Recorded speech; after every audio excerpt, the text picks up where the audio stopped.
Quels arguments vous donneriez à des seniors qui ne sont pas encore mis à Internet, justement, pour investir dans un ordinateur et une connexion ?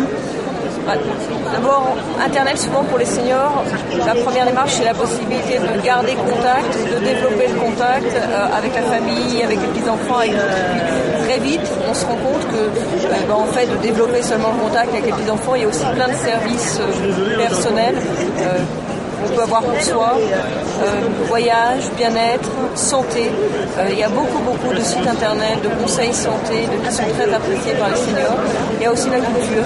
C'est un moyen en fait de rester connecté à tous les sens du terme, avec sa famille, avec ses proches, mais aussi avec les évolutions de la société et ce qu'elle propose de meilleur.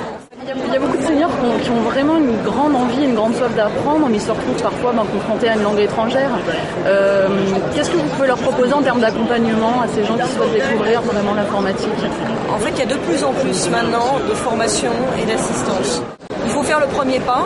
Le premier pas maintenant, il y a beaucoup d'associations et beaucoup de municipalités qui proposent de l'accompagner. Et une fois qu'on a fait le premier pas, on peut assez rapidement devenir utilisateur par intérêt et par goût. J'ajoute une dernière chose, c'est qu'il y a de plus en plus d'assistance possible à domicile.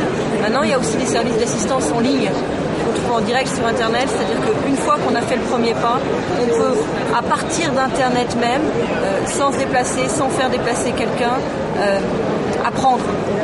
Et donc, il y a un cercle vertueux qui s'installe, il n'y a que le premier pas finalement qui coûte un peu, et après, on apprend tout seul.